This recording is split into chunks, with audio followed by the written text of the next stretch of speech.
Hello friends, welcome back to my channel. तो friends, कैसे हो आप सब? उम्मीद करती हूँ आप सब हमेशा की तरह बढ़िया और मस्त होंगे।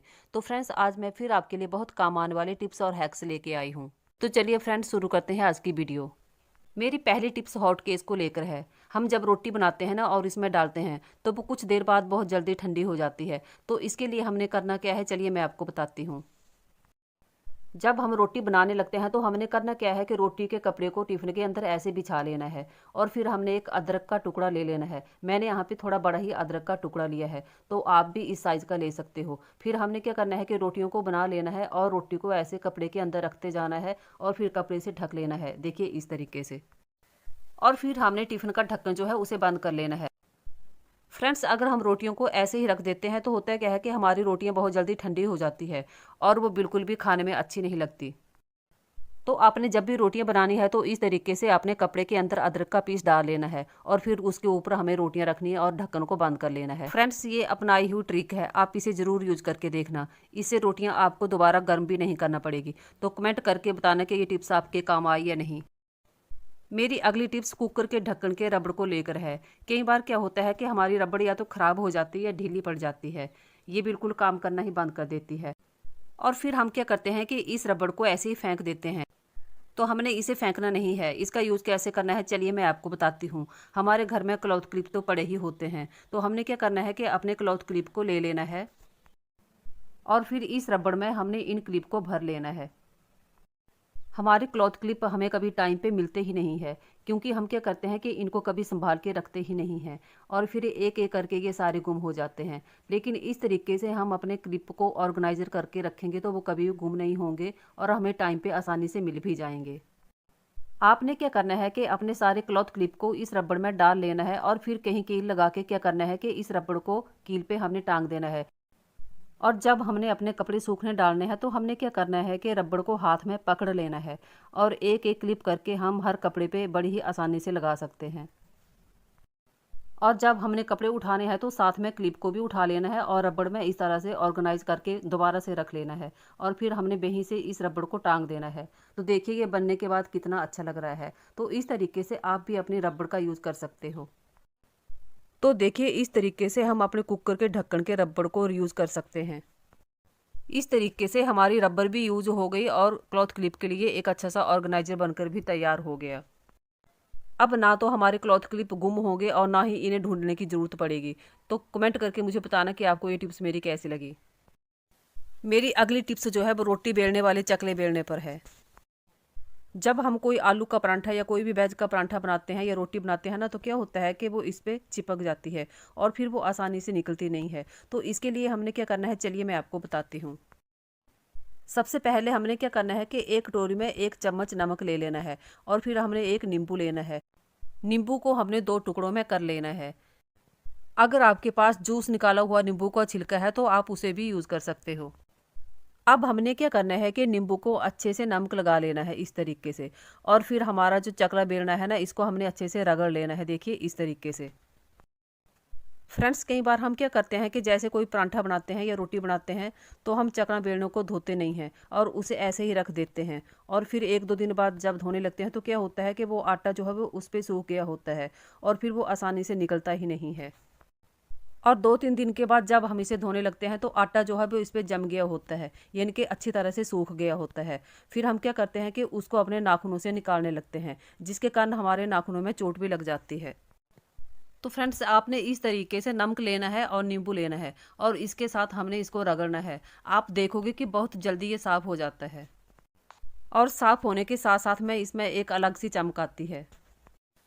चाहे कितना भी आटा जम गया है या सूख गया है, वो एकदम से आसानी से निकल जाता है। आप देख पा रहे होंगे कि इसमें कितना आटा जमा था, लेकिन वो कुछ ही टाइम में बिल्कुल निकल गया है। इसी तरीके से आपने भी इसको अच्छे से रगड़ना है और थोड़ी ही देर में चकला जो है वो एकदम से साफ़ हो जाएगा, चकाचक हो जाएगा। तो देखिए मैंने इसको साफ़ कर लिया है। अब मुझे क्या करना है कि एक कपड़ा लेना है और फिर कपड़े से इसको अच्छे से पोंछ लेना है।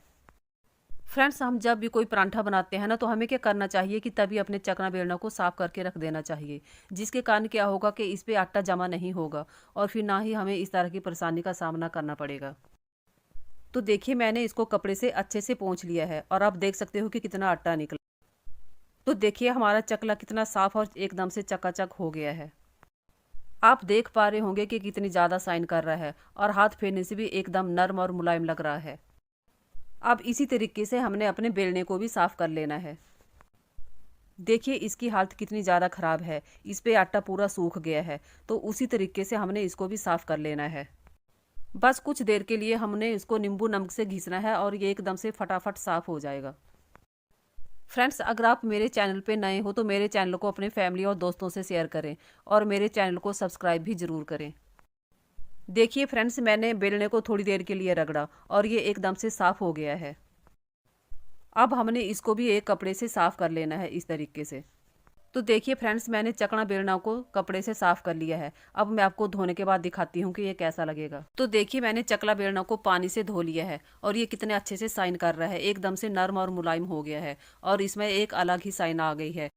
अब हमने एक बड़ी सी पन्नी लेनी है और चकले बेलने को इसके अंदर डाल के रख लेना है। रात के टाइम इन पर जो कीड़े मकोड़े और कॉकरोच घूमे रहते हैं ना, वो टेंशन भी खत्म। साबुन के खाली पैकेट से इतना सुंदर और प्यारा DIY बनाकर आपको बताऊंगी कि आप भूलकर भी साबुन के खाली पैकेट को कचरे में नहीं फेंकोगे। सबसे पहले आपने क्या करना है कि पेपर पर बटरफ्लाई ड्रॉ कर लेनी है और फिर इस ड्रॉ की हुई बटरफ्लाई को हमने कार्डबोर्ड पर ड्रॉ कर लेना है और फिर इस कार्डबोर्ड को हमने काट लेना है। तो देखिए मैंने बटरफ्लाई को ड्रॉ करके काट लिया है। अब हमने क्या करना है कि एक कार्डबोर्ड का पीस ले लेना है और इस शेप से फिर हमने बटरफ्लाई के ऊपर वाले हिस्से को इस कार्डबोर्ड पर ड्रॉ कर लेना है और फिर काट लेना है।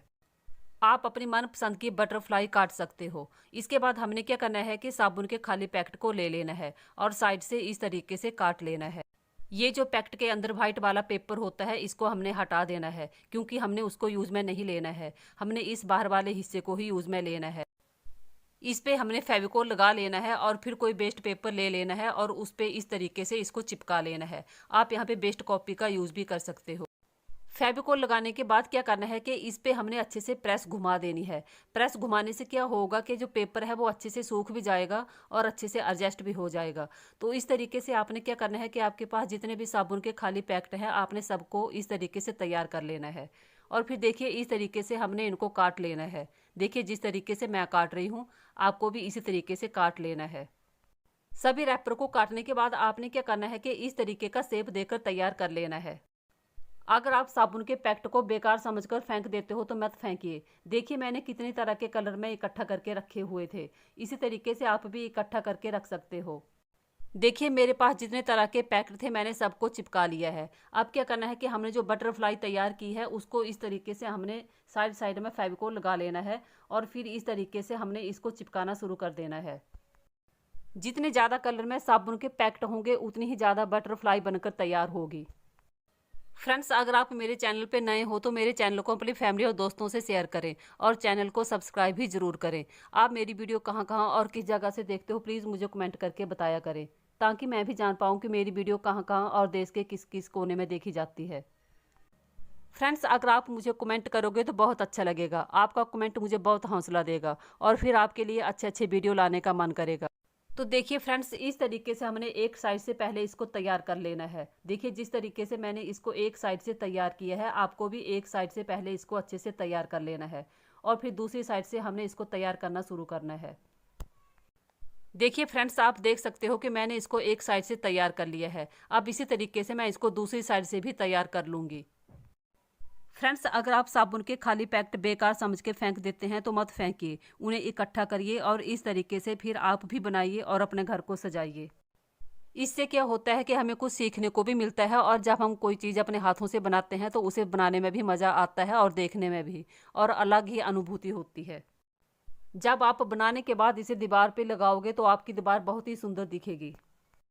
आप साबुन के खाली पैकेट से अपने घर को सजाने के लिए बहुत अच्छे अच्छे फूल भी बना सकते हो। अगर आपको इस पर वीडियो चाहिए तो आप मुझे कमेंट करके ज़रूर बताना, मैं आपके लिए वो भी वीडियो लेके आऊँगी। देखिए फ्रेंड्स, मैंने इसको दोनों साइड से चिपका कर तैयार कर लिया है। अब हमने क्या करना है कि ये जो बीच वाला हिस्सा है इसके लिए हमने एक कलर पेपर काटना है और इस पर चिपका देना है। देखिए जिस तरीके से मैंने चिपकाया है और फिर इस तरीके से हमने इसके दो एंटीना काट कर चिपका देने हैं। तो देखिए हमारी बटरफ्लाई जो है वो बनकर तैयार है।